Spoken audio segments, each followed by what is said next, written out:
How's it going, everybody? Coach Matt coming at you with another daily baseball report. I apologize for not getting another baseball coverage video out yesterday or today. Today is going to be more about the logistics of baseball. I've got some family in town, so I'm spending my time with them and not on covering all of baseball. It is spring training. It's not the most important thing to come out with the big daily reports every single day. In the regular season and especially in the postseason, you better believe I'm going to be coming out with videos every single day with the best coverage all the time. But with spring training, it's not as necessary. So with that being said, the main thing of today, there's two things I want to go over. The first one is Major League Baseball is going to have personnel in the various locations of the bullpen, the tunnel, the dugout, the locker room, and the video room in batting cages, where they're going to have a person watching where every baseball goes. They're going to make sure that a baseball is not being tampered with. There's going to be no substances of any kind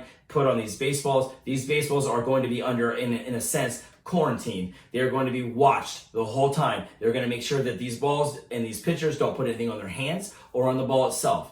Every now and then, they're going to take a batch of balls. They're going to send them to a third-party lab. They're going to do a diagnostic on these balls, and they're going to find out if these balls have a sticky substance on them, and then what is the sticky substance. So if they do, and what it is. So those are the two things they're going to be looking for.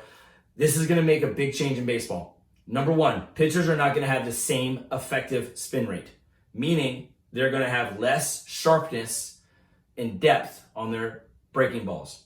Their fastballs are not going to be as fast. Their accuracy is going to be worse. What does that mean? Number one, we're going to see an increase in hits by pitches. They're going to have a pitcher throw a ball inside. It's going to nail a player on the inside, maybe the elbow, the back, the arm, leg, whatever. They're going to have an increase in hit Batman. Number two, we're going to see less strikeouts and higher walks. Pitchers are not going to be as sharp. So that means we're going to have an increase in on-base percentage and batting average. We're going to see more singles, more doubles, and triples. We may not see many home runs or as many because the ball is going to be somewhat deadened. We talked about that in this video here. But regardless, what it's going to do is going to increase the hitter's ability to do their job. It's going to decrease the pitcher's ability to do their job. So it's kind of interesting to see.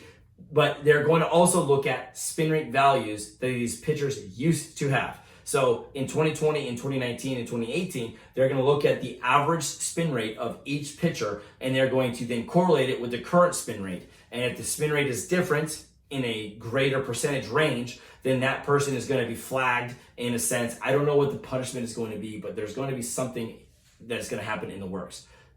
It's interesting to me to see. I think it's wrong. I think it's already on a level playing field, but that's just me.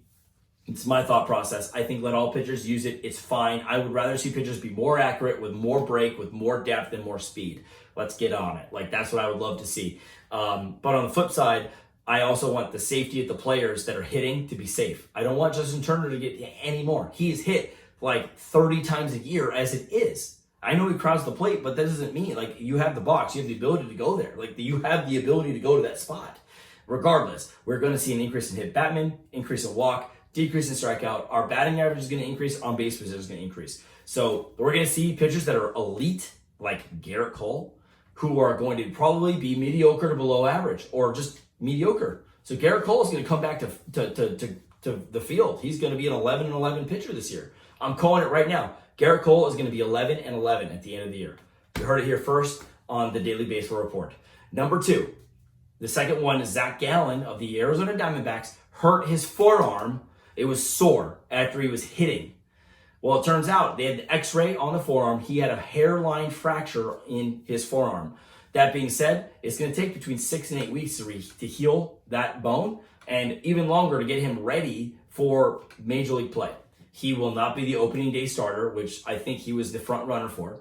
So what do you think about the universal DH being in effect? Hitters should hit, pitchers should pitch. Pitchers, get yourself on the mound and pitch. Hitters, get in the box. DHs should be in play across both leagues. I don't care what people think. It's old school baseball to think that a pitcher needs to hit. You need to do small ball. You need to do the hit and run. You need to do the sack bunt, whatever. Screw it. I don't care. Pitchers should be good enough to get 9 people out multiple times through the lineup. That doesn't mean that it's a pitcher hitting or whatever. It's got to be, if anything, this is going to protect the pitcher. Let the pitcher pitch multiple innings, and it's going to create the strategy to be, I'm going to let this pitcher pitch until he is ineffective. That is what I believe. That is a perfect, instead of pulling a pitcher out early, like in the 4th or 5th or 6th inning, when the pitcher's cruising along. Let the pitcher cruise. Let him go to 7, 8, 9 innings if he can. So that's my thoughts on the universal DH. I want to know what you guys think in the comment section below. And if you haven't, if you like this content, please hit the subscribe button, hit the notification bell so you don't miss anything, and please smash the like button for the YouTube algorithm. And without further ado, we'll see you tomorrow.